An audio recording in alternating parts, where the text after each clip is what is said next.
Hola chicas y chicos, en este tercer vídeo dedicado a explicar la filosofía del gran filósofo alemán Friedrich Nietzsche, vamos a tratar varias cuestiones que fueron quedando pendientes en los dos vídeos anteriores. Primero vamos a continuar y terminar con las diferentes críticas o los diferentes ataques que este filósofo dirige a diferentes aspectos de la cultura y del pensamiento occidental, especialmente a aquel que considera la base del resto de esa cultura y de toda cultura en general, que es la moral. Entonces vamos a centrarnos sobre todo en su crítica a la moral que él llama la moral cristiana y que en cierto modo identifica también con la moral platónica, socrática, etcétera. Y después, cuando terminemos de acercarnos a esas diferentes críticas, pasaremos a lo que podríamos llamar los aspectos afirmativos o positivos de este filósofo. Como sabemos, era conveniente comenzar por toda la crítica que él dirige contra toda la filosofía que le precedió, antes de pasar a ese aspecto más propositivo suyo. Vamos a comenzar recordando una crítica que ya vimos en alguno de los vídeos anteriores, cuando hablábamos de su crítica a la metafísica, pero que la vimos un poco de pasada y creo que vale la pena tratarla independientemente y además confrontándola con otra crítica a otro aspecto. Me refiero a la crítica que Nietzsche dirige, por un lado, a la ciencia y por otra parte al arte, o digamos las actitudes que Nietzsche muestra ante estas dos grandes áreas de la actividad cultural humana, que son las ciencias y las artes, o también en términos que utilizamos a veces coloquialmente, las ciencias y las humanidades. ¿Qué perspectivas tiene Nietzsche ante estas áreas? Bien, comenzando por la ciencia,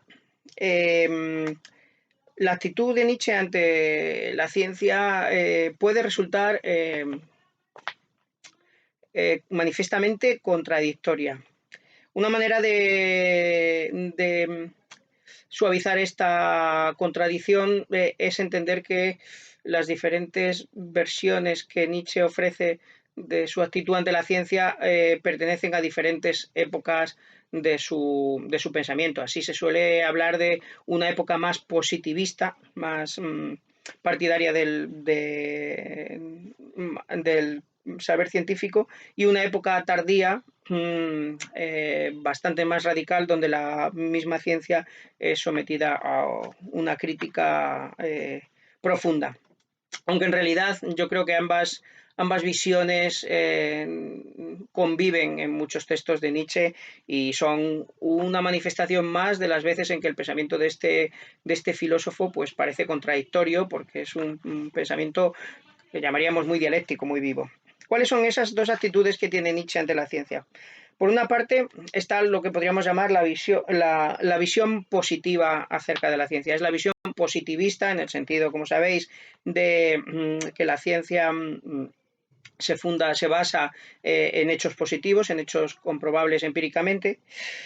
Entonces, hay varias referencias de Nietzsche a la ciencia, referencias encomiando a la ciencia por ser un trabajo honesto, riguroso, basado en hechos, y que además pues ha ido minando con sus descubrimientos poco a poco, pues y uno a uno, todos los supuestos o los postulados metafísicos de los filósofos antiguos. Por ejemplo, pues el supuesto de que tiene que existir un principio vital llamado alma para explicar los fenómenos de la conciencia y de la vida. Todo esto la ciencia, según Nietzsche, el Nietzsche positivista, la ciencia lo habría vuelto innecesario al haber estudiado progresivamente pues, aspectos materiales del organismo como el cerebro, la evolución biológica, etcétera. Además, según la visión científica dominante, que podemos llamar, como sabéis, mecanicismo, pues la ciencia habría demostrado también que son ilusiones cosas como, por ejemplo, la existencia de la libre voluntad o, o el hecho de que existen fines objetivos en la naturaleza, etcétera.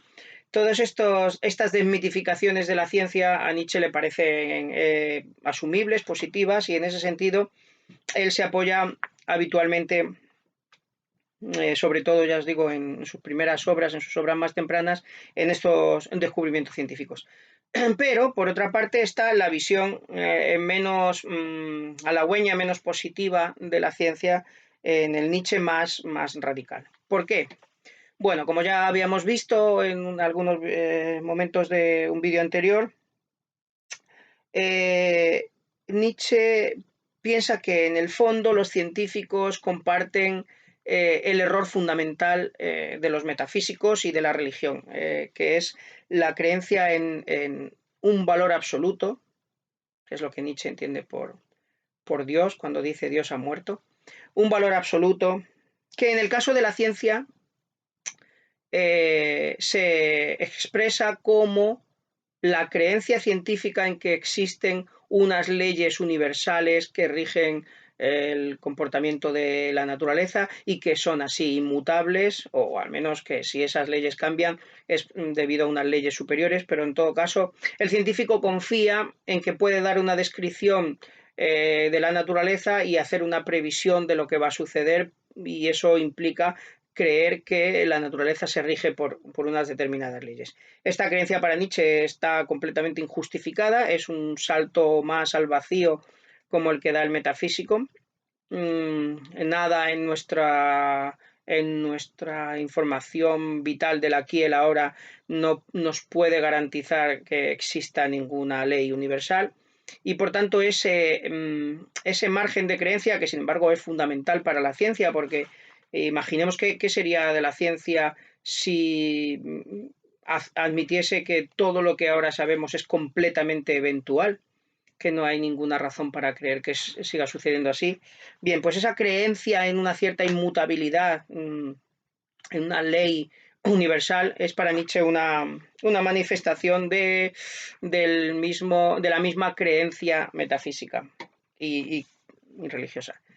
Por otra parte, la ciencia también, según Nietzsche, en todos sus conceptos, lo que hace es utilizar antropomorfizaciones, no de forma muy diferente a como los griegos, otras culturas, hacían con sus mitos para explicar los fenómenos.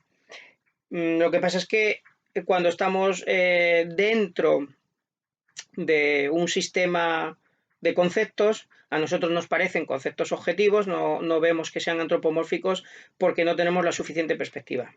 Por ejemplo, para Nietzsche el concepto de átomo, que es dominante en la ciencia moderna y que él vio durante estudiando la ciencia de su siglo, ese concepto de átomo, dice Nietzsche, si pensamos en el fondo, no es ni más ni menos que la transposición a la naturaleza del concepto de sujeto o yo. Queremos que, igual que nosotros pensamos que somos algo permanente a través de nuestros cambios psicológicos, atribuimos también a la naturaleza una serie de sustancias indivisibles, que es un concepto completamente abstracto y completamente inverificable, algo que no se puede dividir en absoluto. Pues ese concepto de una sustancia que permanece a través de todos los cambios, el átomo, es simplemente un supuesto, y es un supuesto inobservable, y por tanto es una transposición a la ciencia de una figura antropomórfica, según Nietzsche, del hecho de nosotros mismos, precisamente. Igualmente, pues otra serie de creencias nuestras. Por ejemplo, como vimos, Nietzsche es crítico con la teoría darwinista. No cree que la teoría de la evolución sea una descripción neutral y objetiva de cómo funciona la vida. Al revés, Nietzsche piensa que lo que nos muestran los hechos es que la naturaleza no existe solo, la naturaleza viva y toda la naturaleza en general no existe solo una competitividad por la supervivencia, sino al revés, que es exuberante, pletórica, produce muchas cosas inútiles desde el punto de vista de la supervivencia. Entonces, Nietzsche piensa que hay, como decíamos en un vídeo anterior, ideología cargada detrás de las teorías más aparentemente científicas. Bien, esto en cuanto a la ciencia, por tanto, como veis, Nietzsche casi lo que da con una mano lo toma con otra a la ciencia, le concede ser un trabajo de concienzudo, de observación, que ha desmitificado algunos de los ídolos de la metafísica, pero al mismo tiempo cree que la propia ciencia incurre en esos mismos ídolos, aunque de una forma menos consciente y aparentemente más neutral, que sería en forma de leyes del universo. Al fin y al cabo, para Nietzsche, una manifestación más del concepto de Dios. Veamos ahora la actitud de Nietzsche ante el arte. También es una actitud ambivalente, una actitud contradictoria, o al menos paradójica, de doble sentido. Por una parte, Nietzsche tiene en gran consideración al arte, en general a lo que podemos llamar hoy en día las humanidades, la literatura, etcétera, la música. La música, especialmente, Nietzsche era músico y valoraba mucho el arte de la música. Bien, el arte Nietzsche muchas veces lo valora precisamente por contraposición a la ciencia. Mientras que la ciencia sería una actividad de conocimiento reproductivo que intenta reproducir lo que ocurre en la naturaleza, que intenta describirlo y encerrarlo en determinados conceptos abstractos y así poder predecir lo que va a suceder, el arte por su parte sería creativo, no sería reproductivo sino productivo, crearía. En la ciencia queremos saber cómo es el mundo y en el arte querríamos, según Nietzsche, inventar mundos, inventar formas de ver el mundo. Como sabemos, no existe una forma única de ver el mundo, sino que el mundo para nosotros está sujeto a la perspectiva y el creador es el creador de perspectivas, el creador de diferentes maneras de ver el mundo. Por ejemplo, los creadores de religión son grandes artistas porque crean una manera de ver la realidad que no se había concebido hasta entonces. Y luego hay un montón de gente, millones de personas, que siguen una determinada concepción del mundo, pero el que verdaderamente ha sido creador ha sido el poeta, el artista que ha creado esa concepción. En ese sentido, el arte, según Nietzsche, se dedica a la creación y por eso podríamos decir es el reino donde la voluntad se expresa, donde nuestra voluntad de hacer el mundo se expresa quizá más claramente. Sin embargo, no todo arte crea una concepción del mundo vital y positiva, según los criterios que hacen para Nietzsche una visión buena o mala, con comillas, como vamos a hablar dentro de un rato. En concreto, hay todo un tipo de arte que además está extendido en el siglo XIX en que vive Nietzsche, que es el arte romántico, que sí, crea mundos, pero en realidad lo que está creando es una especie de paraísos artificiales donde el artista y los que consuman su arte pueden esconderse y escapar de este mundo y por tanto están incurriendo en el nihilismo propio que veíamos en la metafísica o en la religión.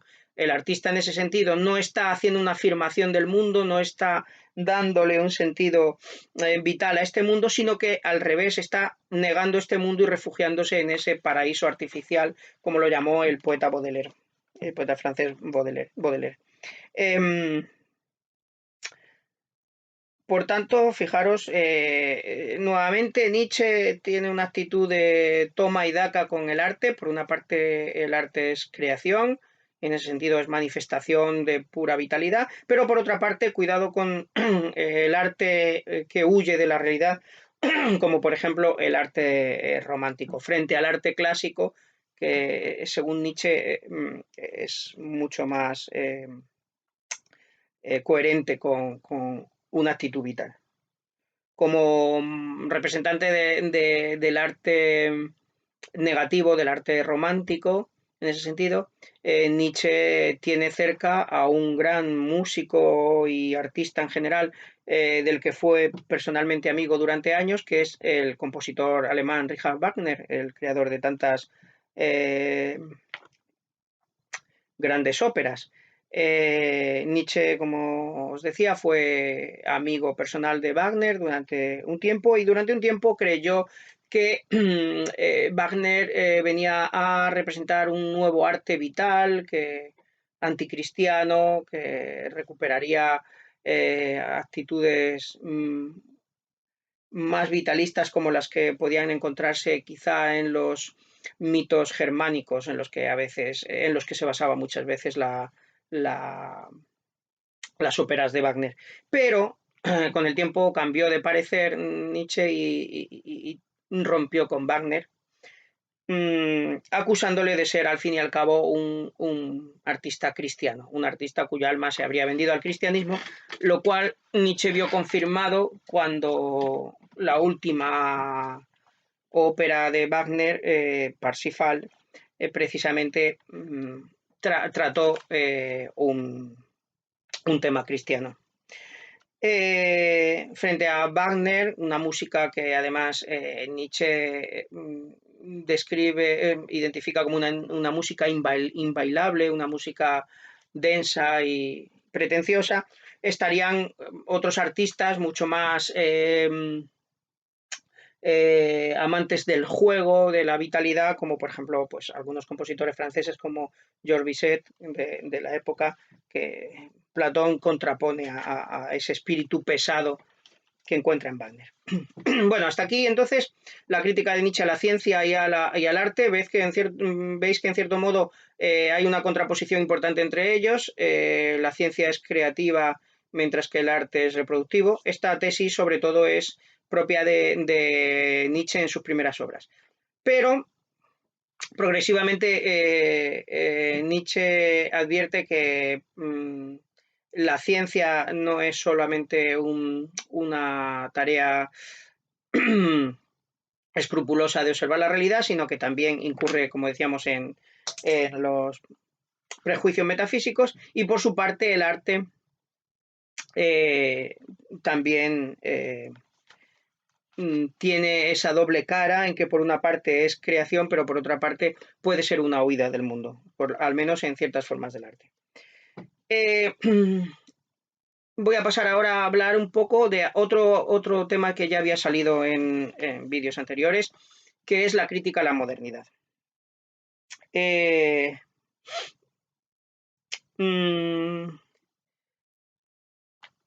podría pensar que todo el ataque que Nietzsche dirige contra la metafísica no es aplicable al mundo moderno. ¿Qué es el mundo moderno? Bueno, el mundo moderno, como sabéis, la modernidad comienza cuando termina la Edad Media. ¿Y qué caracteriza la modernidad? Bueno, pues hay dos grandes áreas de la actividad humana que sufren una gran revolución, todas las áreas, pero especialmente en estas dos áreas sufren una revolución con la llegada de la modernidad, que son por un lado el conocimiento, con la revolución científica, y por otra parte la ética y la política, es decir, la praxis. En ambas ocurre esencialmente lo mismo, que es se deja de fundar el conocimiento o la praxis en algo trascendente, en Dios, y eso parece que se deposita en nosotros, en el hombre. Por eso se habla con la llegada de la Edad Moderna del humanismo. Así la ciencia pues ya no se basa en lo que diga la Biblia ni en lo que Dios inspire a a algún profeta o a la Iglesia, sino que se basa en lo que el ser humano puede observar y comprender con su propia razón. Y por su parte, la política, poco a poco, esto sucede poco a poco realmente, pero poco a poco aquellos valores políticos que residían en Dios y de ahí pasaban al monarca, se van trasladando al ser humano hasta llegar a la teoría del contrato social, en que, tal como la expresa Rousseau, la soberanía reside en el pueblo, es decir, en los ciudadanos en general. En ese sentido, pues se puede hablar de un abandono del fundamento trascendental del conocimiento y del fundamento trascendental de nuestras acciones. Sin embargo, Nietzsche piensa que esto es solo una apariencia. En realidad, según él, los viejos valores cristianos se han conservado, pero se han trasladado por decirlo así, la gestión de este mundo. Sí, tanto la ciencia como la política moderna tratan del hombre en este mundo, pero ambas han trasladado aquellos valores que defendieron los metafísicos y la religión cristiana, los han trasladado a este mundo. Eso se llama secularización. Los valores trascendentales se habrían secularizado, se habrían venido a esta realidad. ¿Cuáles son esos valores? Son pues todos aquellos valores antivitales de los que luego vamos a hablar en la crítica a la moral, pero centrándonos de momento en la política, en el pensamiento político moderno, quizás el valor más importante de todas las teorías políticas modernas, o casi todas las teorías dominantes en la modernidad, sea el valor de la igualdad. Un valor que, por otra parte, ya habían defendido tanto las religiones. Otra cosa es lo que luego fácticamente hicieran, pero como principio estaba el ama a tu prójimo como a ti mismo. Y también los filósofos antiguos, la isonomía de los griegos, la igualdad que dio lugar a la democracia ateniense, por ejemplo. Bien, este valor de la igualdad, desde luego no lo entienden igualmente todos los filósofos modernos, pero básicamente sí comparten ese valor. Por ejemplo, pues los pensamientos más liberales hablan de una igualdad de oportunidades, mientras que los pensamientos más de tipo socialista, comunista, entienden la igualdad de una forma más fuerte, como una igualdad prácticamente material, una igualdad material, una igualdad de posesión de los medios de producción, etc. Pero en ambos casos se considera que el valor de la igualdad es fundamental. Sin embargo, como vamos a hablar después también, este valor de la igualdad para Nietzsche no es un valor vital, es un valor precisamente antivital. Y en ese sentido, pues la democracia, Nietzsche es un gran crítico de la democracia, posiblemente este es uno de los pocos sentidos uno de los pocos aspectos en que Nietzsche coincide con Platón, aunque por razones muy diferentes. Nietzsche es un gran crítico de la democracia porque piensa que el concepto de igualdad efectivamente es la rebelión de los esclavos, el intento de que los seres naturalmente inferiores tengan los mismos derechos e incluso los mismos bienes que aquellos que son más fuertes o más aptos vitalmente. Os voy a leer un párrafo suyo donde expresa esta crítica a la democracia. Hay muchísimos en sus textos, pero este es un ejemplo.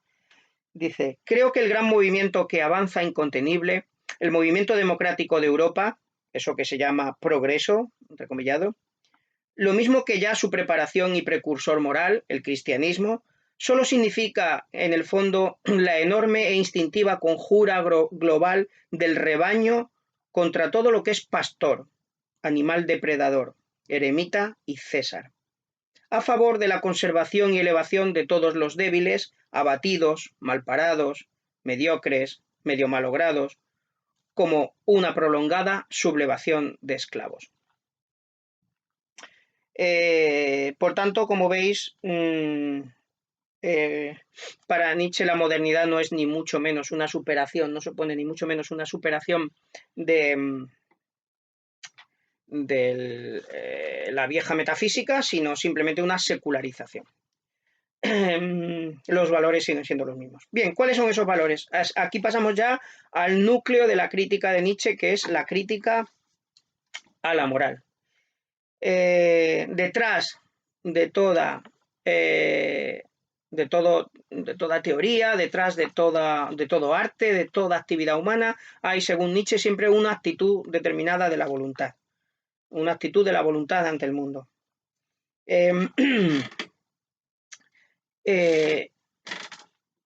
Podríamos decir que detrás de toda actividad humana hay una actitud moral determinada, pero aquí viene el primer y gran problema en la crítica de la moral de Nietzsche, y es otra manifestación más de su lenguaje paradójico o incluso contradictorio. La cuestión es, ¿se puede decir que Nietzsche tiene una moral?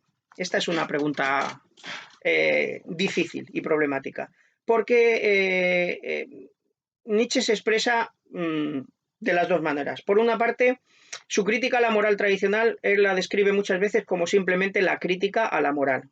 ¿Qué es la moral? La moral sería la idea, según él, de que, o sea, dar una interpretación moral del mundo es creer que el mundo tiene un sentido y un valor en sí mismo. Por tanto, la crítica a esa creencia es una crítica simplemente a la perspectiva moral. No existe el bien y el mal en la realidad. No hay nada bueno o malo por naturaleza, nada es objetivamente santo o impío, etcétera, etcétera. Sin embargo, en ese sentido, por tanto, podríamos decir que Nietzsche hace una crítica radical no a la moral tradicional, sino simplemente a la moral, es decir, al hecho de interpretar moralmente el mundo. Pero claro, ¿eso quiere decir que Nietzsche prescinda de alabar unos valores sobre otros? Obviamente no. Cualquiera que lee Nietzsche encuentra una alabanza de determinadas cosas y una crítica feroz de otras. Unas son buenas y otras son malas. Él mismo utiliza el concepto de bien y mal, como vamos a ver después. Entonces, ¿cómo pueden ser ambas cosas? ¿Cómo se puede criticar radicalmente la moral y al mismo tiempo proponer una concepción de lo que es bueno, lo que es malo? Bien, la única forma de entender coherentemente esto es pensar que Nietzsche entiende el término moral, en la palabra moral o sus sinónimos, de dos formas.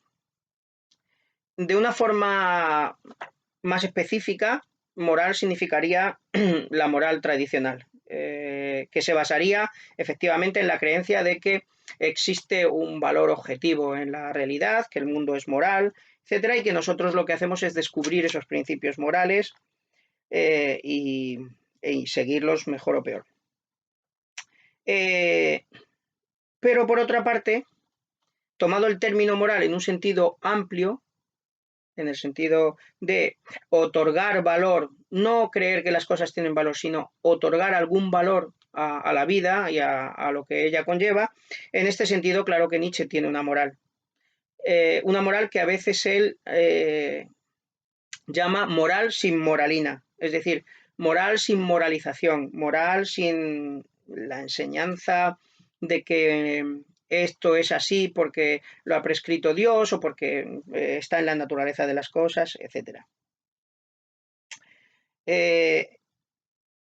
En este doble sentido de la palabra moral, pues podríamos decir que Nietzsche va a proponernos una moral amoral, es decir, una forma de valorar el mundo que rechaza que el mundo tenga un valor en sí mismo. Ese sería el concepto de la moral amoral. En ese sentido, pues sí se puede oponer la moral que nos propone Nietzsche frente a la moral tradicional, especialmente a la moral occidental. Y Nietzsche a veces lo propone con los términos provocativos de moral de rebaño frente a moral de señores.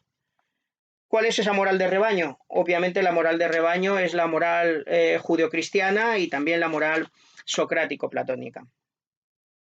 ¿En qué se basa esa moral? Pues, bueno, que se basa, ya hemos dicho, que se basa en la creencia de que existen unos valores absolutos. En el caso del platonismo, pues son esos valores trascendentales que están ahí en el mundo de las ideas, la idea de justicia y la idea de bien, etc. Y en el caso del cristianismo, pues están los mandamientos que Dios nos prescribe. Pero, más que en qué se basa cada moral, podríamos decir qué nos prescribe una moral y otra. Bien, pues la moral de rebaño, según Nietzsche, es una moral como creada por una voluntad débil, una voluntad que no se adapta a la existencia real entre comillas, no se adapta entonces al devenir, es decir, rehúye el cambio, rehúye la posibilidad de sufrimiento, etcétera, una moral débil, entonces genera unos valores que son necesariamente antivitales. Por ejemplo, el valor de la igualdad, como decíamos antes. El valor de la igualdad, dice Nietzsche, a veces lo argumenta incluso de forma casi darwinista, no es ningún valor adaptativo. Supongamos, imaginemos lo que sería de la naturaleza si el león quisiese mantener igualdad con los demás machos y quisiese mantener, por ejemplo, la igualdad con las gacelas y quisiera respetarlas. Sería imposible la vida. No hay igualdad. La igualdad no es ni real ni buena. La realidad y lo bueno es la diferencia. Existe la diferencia.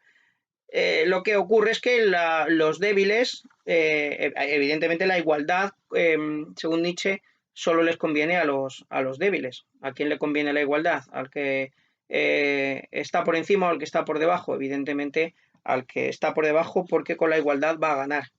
El superior no va a poder dominarle, no va a poder utilizarle para de acuerdo con sus criterios, etcétera, sino que le va a tener que respetar. Entonces esto es un invento, según Nietzsche, vitalmente muy nocivo.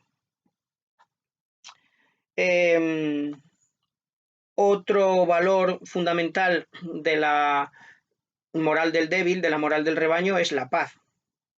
Valoramos la paz, pero dice Nietzsche, la vida no es paz, la vida es imposible con la paz, la vida es guerra, la vida es lucha. Si no hubiese una lucha vital, la existencia no seguiría. La existencia, el cambio, se basan en la lucha. Y entonces es la lucha lo que nos hace más fuertes y es la lucha lo que nos hace estar vivos. Por tanto, soñar con una situación de paz es soñar con, en realidad, la paz, como se ha dicho, está en los cementerios. Solamente cuando estés muerto estás en paz. En la vida no hay que querer la paz, sino la guerra. Evidentemente, con la guerra Nietzsche no se refiere a cualquier tipo de guerra, se refiere sobre todo a la guerra en el concepto casi metafísico, ontológico, de lucha, de enfrentamiento, de contradicción. La realidad es contradicción y entonces eso es la guerra de la vida, podríamos decir. Luego, otra de los factores fundamentales de la moral del débil, de la moral del rebaño, es sobre todo el desprecio del cuerpo, el odio incluso al cuerpo. Porque claro, el cuerpo es, por supuesto para Nietzsche el cuerpo es todo. No es, cuando hablamos del desprecio del cuerpo es el desprecio de nosotros mismos, puesto que el alma es simplemente un invento, ¿no? Nuestro, pero el odio al cuerpo, ¿por qué? ¿Por qué la moral tradicional odia al cuerpo? El cuerpo es nuestra forma de estar vivos en la realidad y el cuerpo está cambiando y el cuerpo tiene deseos, el cuerpo desea comida, desea sexo, etc. Bien, todas las morales tradicionales, especialmente la moral platónica, socrática y la moral cristiana,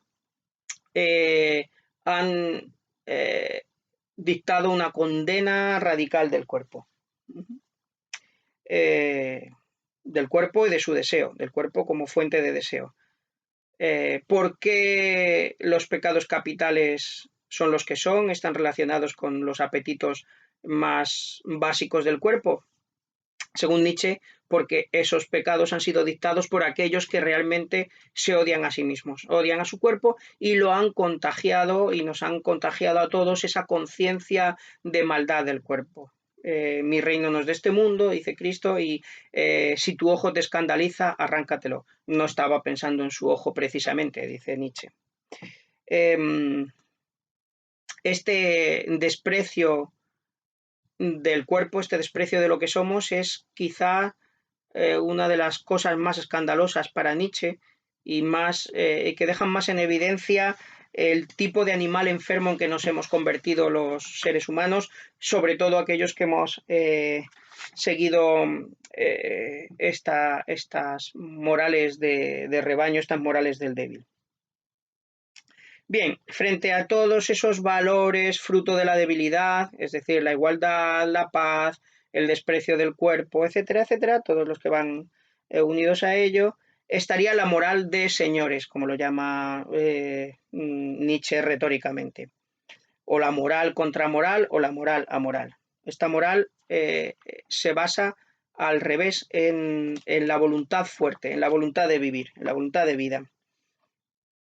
En realidad es muy fácil saber qué valores tiene esa moral, porque basta con invertir, dice Nietzsche, los valores cristianos, los valores tradicionales, para tener la moral. Todo aquello que ha sido considerado bueno por la moral tradicional, la igualdad, la paz, etcétera, es malo. Y todo aquello que ha sido considerado malo, el cuerpo, sus deseos, la desigualdad, la lucha, etcétera, la risa, todas esas cosas son buenas en la moral amoral.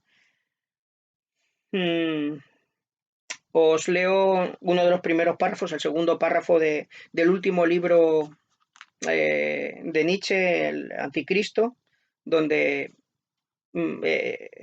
enuncia, por decirlo así, su concepto de lo bueno y lo malo, como en otros muchos sitios, pero de una forma bastante contundente. Dice, ¿qué es bueno? Todo lo que eleva el sentimiento de poder, la voluntad de poder, el poder mismo en el hombre. ¿Qué es malo? Todo lo que procede de la debilidad. ¿Qué es la felicidad? El sentimiento de que el poder crece, de que una resistencia queda superada. No apaciguamiento, sino más poder. No paz ante todo, sino guerra. No virtud, sino vigor. Virtud al estilo del Renacimiento. Virtud, dice en italiano. Virtud sin moralina. Los débiles y malogrados deben perecer.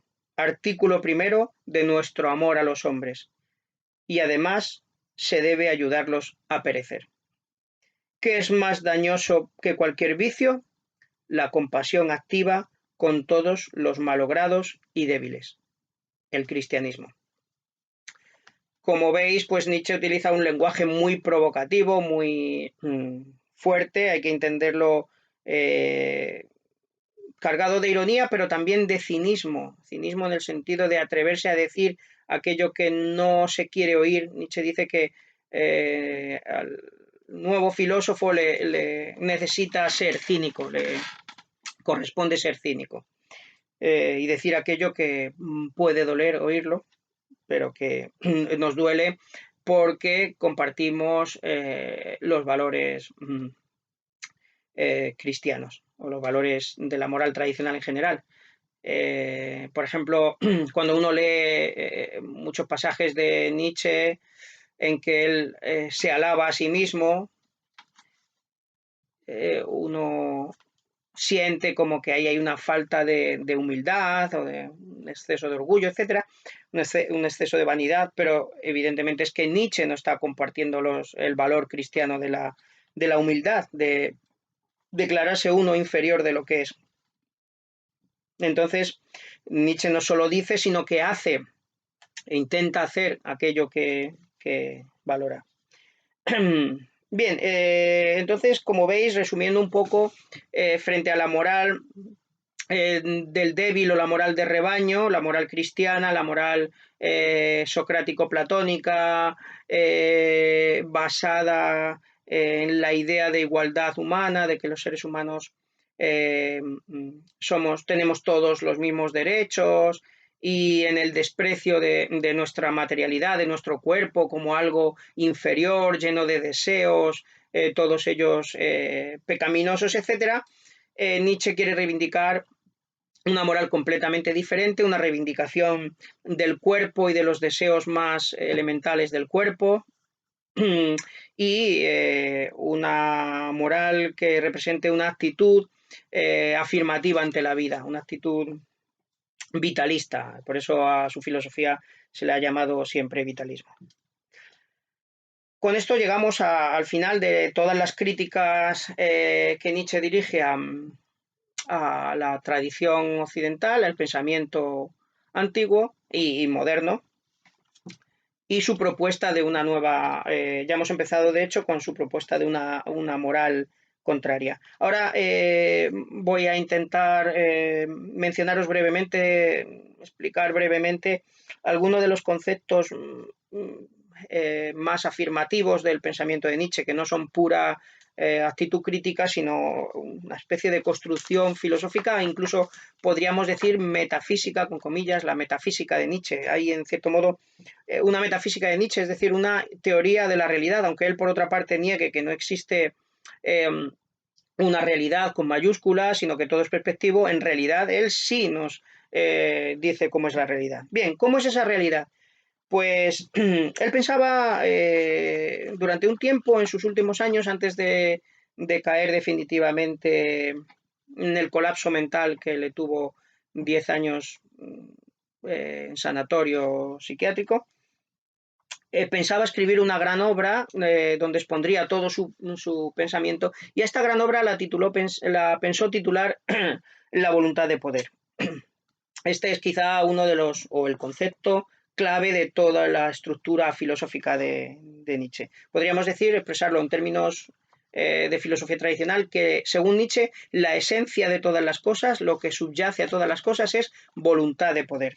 Detrás de todas las cosas hay alguna forma de voluntad de poder. ¿Qué significa esto?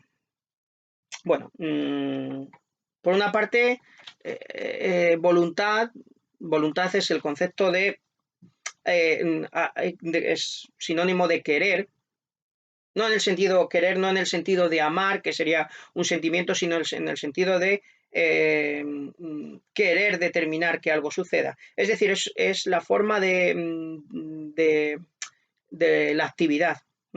Psicológicamente estamos activos cuando queremos. Cuando no queremos, pues estamos padeciendo. Cuando padecemos, no queremos. Y entonces, nosotros queremos. ¿Pero qué queremos? Pues, según Nietzsche, lo que queremos es poder. Queremos luego muchas cosas.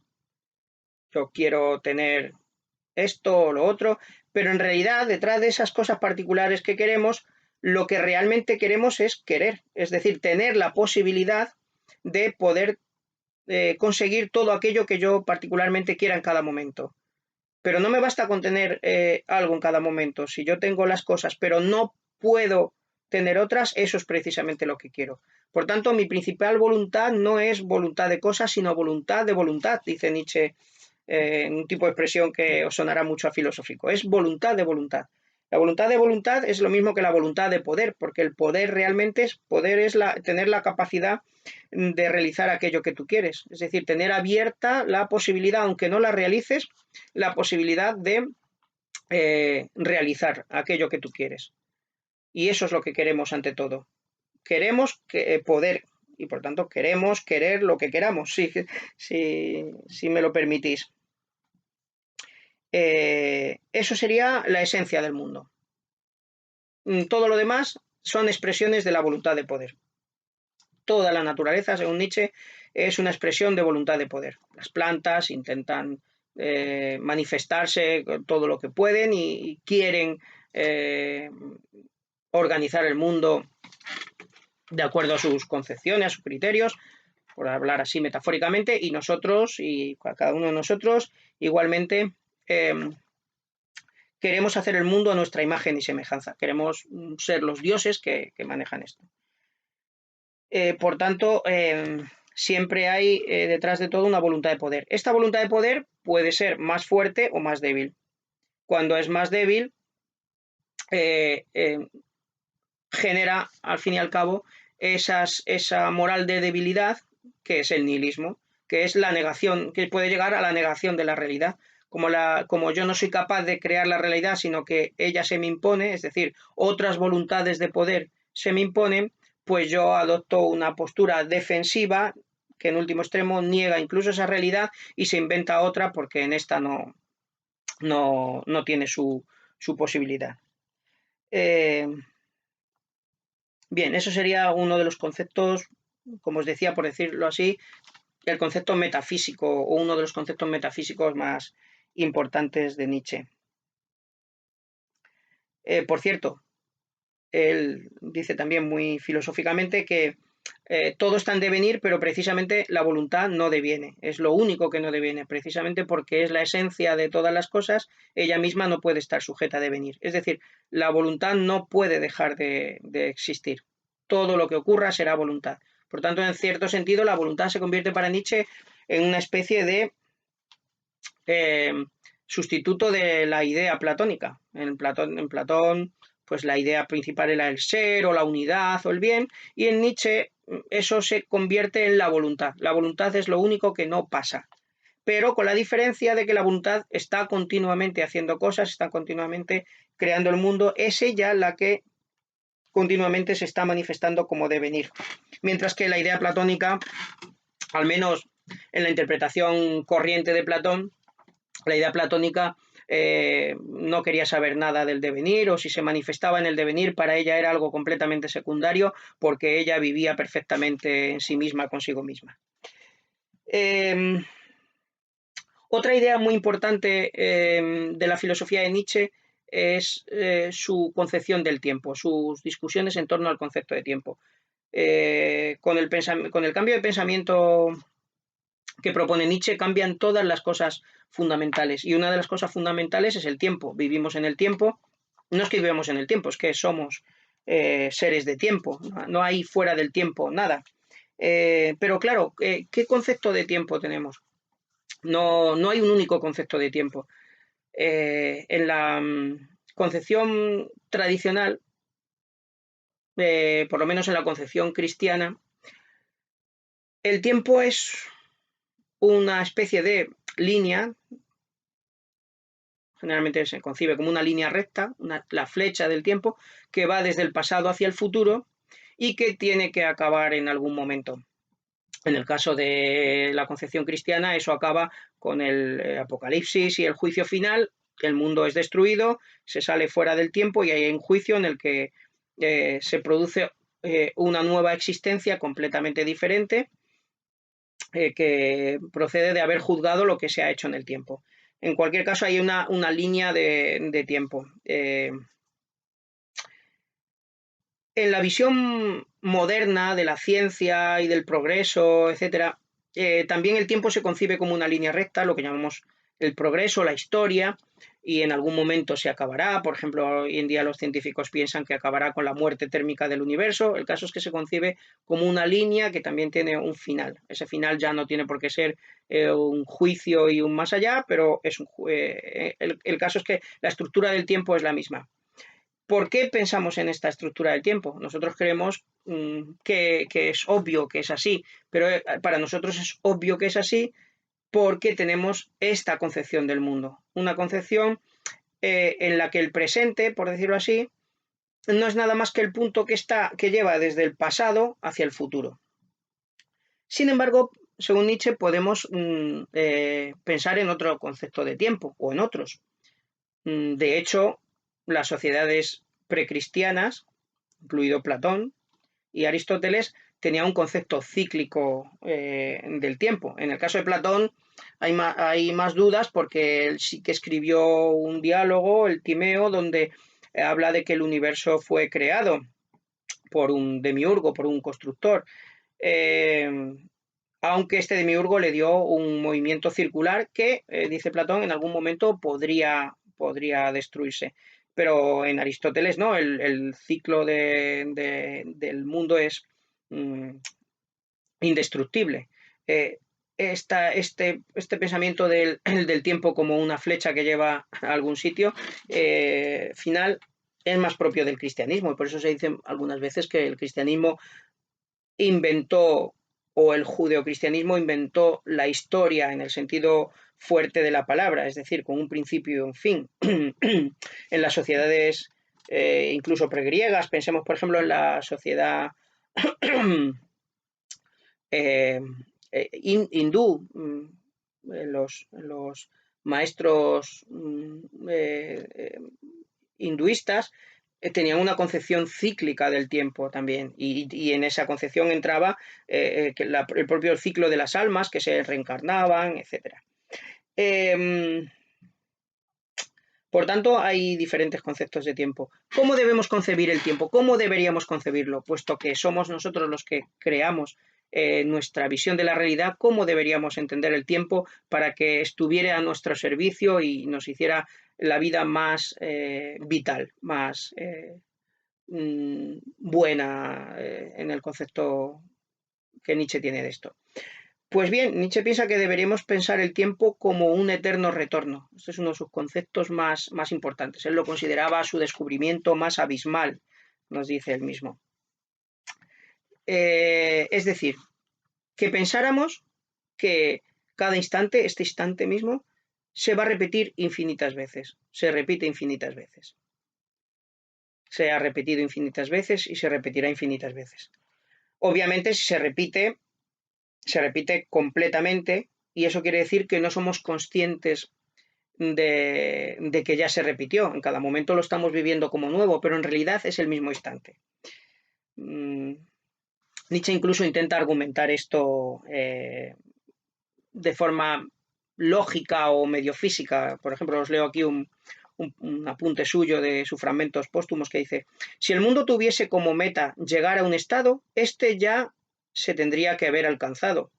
Ahora bien, el único hecho fundamental es que el movimiento del mundo no tiene ningún estado que sea su meta. ¿De qué nos sirve imaginarnos o entender el mundo, el tiempo, como un eterno retorno en lugar de como una flecha? Pues cambia lo siguiente. En una flecha, el instante presente que estamos viviendo es único, sí, pero tiene un valor infinitesimal, prácticamente nulo. Pasa y no va a volver. Es decir, si seguimos el refrán de que una vez es ninguna, que uno es ninguno, podríamos decir que el valor de nuestros instantes es cero. ¿Por qué es cero? Porque para nosotros es mucho más importante tanto lo que pasó en el pasado como, sobre todo, para nosotros lo que pasó en el futuro. Hay personas y culturas que viven en el pasado. Pues hacen el típico abuelillo o abuelilla que se dedica a recordar su pasado y vive en ese pasado.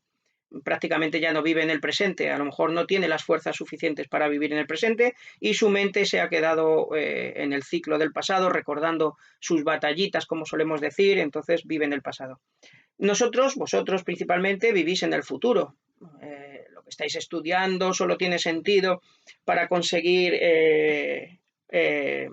aprobar, y el aprobado para ir a la universidad, y la universidad para sacaros un título, y el título para, etcétera. Y en ese orden, pues podéis llegar a la jubilación y al final a la muerte. En realidad, estáis continuamente viviendo en el futuro y estáis hipotecando continuamente el presente. Es decir, tu yo presente, que en realidad es el único yo real, el yo, según Nietzsche, no existe, es decir, no existe el yo como algo permanente, tú eres nuevo en cada momento, no existe una sustancia yo. El tú aquí, el yo aquí ahora que soy, está siendo sacrificado por un presunto yo futuro que en realidad es una idealización mía. Y que, por otra parte, si llegase a poder verlo a través de un agujero del tiempo, probablemente no tendría ningún interés en sacrificar mi presente a ese personaje. Por tanto, el tiempo, el presente, en una línea concebida con un final, el presente no vale prácticamente nada. Sin embargo, si pensásemos que el tiempo es un círculo que no va hacia ninguna parte, porque en el círculo todos los puntos tienen la misma importancia, entonces, según Nietzsche, nos daríamos cuenta que nuestro presente tiene un valor infinito, no infinitesimal, como en el caso de la línea, sino infinito, porque cada punto vale como todos los demás puntos y se va a repetir infinitas veces. Entonces, su imperativo sería: actúa de tal forma que lo que hagas sepas que se va a repetir infinitas veces. ¿Cómo nos llevaría esto a actuar? Bueno, presuntamente nos llevaría a darle mucho más valor a lo que estamos haciendo ahora, mucho más valor que a lo que vamos a hacer después. Lo que vamos a hacer después ya le tendrá que dar valor quien lo va a hacer después. Y lo que ya hicimos antes, quedarse sacando cuentas de lo que fue el pasado, según Nietzsche, es pura venganza, espíritu de venganza. Querer hacer justicia con lo que te han hecho es venganza. Hay que olvidar aquello, olvidar en el sentido de dejar atrás, ya no pertenece a tu vida, en todo caso como enseñanza, pero cuidado con las enseñanzas también, no las enseñanzas que te cargan que tú eres así y tienes que ser así, y pensar en el futuro pues es una hipoteca de tu presente. Por tanto, realmente deberíamos vivir en el presente y eso, a eso nos ayudaría la hipótesis de que el mundo es un círculo, el tiempo es un círculo y el presente se repite infinitas veces. Por último, un ser humano, porque se trataría de un ser humano, para Nietzsche no hay que ir más allá del ser humano, es el ser humano el que tiene que trascenderse a sí mismo respecto de lo que ha sido en el pasado, de lo que ha sido. Este nuevo ser humano que asumiría que la realidad no existe de una forma única, sino que es perspectiva, que esa realidad es inventada por nosotros según nuestra voluntad más fuerte o más débil, etcétera, que asume que todo es voluntad de poder, que los valores vitales son la lucha, la desigualdad, el cuerpo, el cuidado del cuerpo, etcétera, y que concibe el tiempo como un eterno retorno, ese ser es lo que Nietzsche llama el superhombre, como se traduce el término alemán, o el ultrahombre se ha traducido a veces también. Es decir, un hombre que sigue siendo hombre, pero va más allá de ese hombre débil que ha existido hasta ahora, el hombre cristiano, el hombre platónico, etc. Un hombre que ya se hace cargo de su destino, no necesita que el mundo tenga sentido porque ya está él para dárselo, al revés, si el mundo tuviera un sentido, él ya no podría dárselo, él se encarga de darle sentido al mundo y no tiene que inventarse una realidad, no tiene que fingir una realidad trascendente porque está ocupado en actuar en esta realidad que es en la que realmente él está. ¿Qué es lo que quiere esa voluntad? Hay una frase muy fuerte de Nietzsche, muy profunda, que os leo y con esto concluimos. Imprimir al devenir el carácter del ser. Esta es la suprema voluntad de poder. Que todo retorne es la más extrema aproximación de un mundo del devenir al mundo del ser. Cumbre de la consideración. Es decir, imprimir al devenir el carácter del ser. Es decir, que el devenir sea lo absoluto. Lo que los filósofos habían llamado el absoluto, el ser, esto es el devenir. Y lo más parecido a esa absolutez del devenir es el eterno retorno. Quien es capaz de vivir en ese presente que sabe que va a retornar una y otra vez, ejerciendo su voluntad, es el superhombre, que ha superado las fases del del camello y del león. Cuando fue camello fue cargado con una serie de valores y él obedecía y seguía la marcha sin cuestionárselos. Cuando se convirtió en león se rebeló contra todos esos valores. Podremos identificarlo con el momento crítico de la filosofía de Nietzsche y en general con la crítica o la deconstrucción o destrucción que tenemos que hacer todos de lo que hemos heredado. Y por último se convirtió en el niño, es decir, alguien que no vive en el pasado y tampoco vive en el futuro, vive en el instante, es inocente, incluso si hace daño, no hace daño porque quiera vengarse de nada ni porque quiera conseguir nada, sino hace daño inocentemente porque juega y, y vive en el presente y para él la existencia es un juego, es un dios que sabe bailar. Y bien, pues esto es un poco el pensamiento de Nietzsche.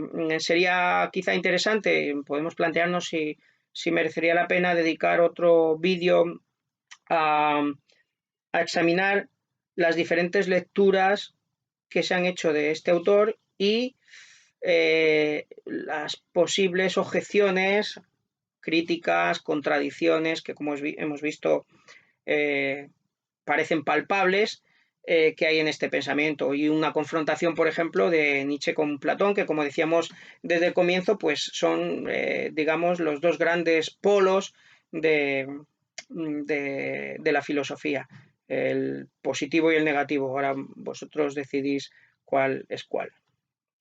Bien, pues nada, nos vemos en otra ocasión y espero que estas ideas de este autor os hayan, tal como las interpreto yo y os las he trasladado, os hayan hecho reflexionar y nada más recomendable quizá que si ha ocurrido así o incluso si no ha ocurrido, vayáis a los propios textos de Nietzsche y os sumerjáis en esa experiencia compleja, pero al mismo tiempo muy fuerte y muy potente, que es leer a Nietzsche.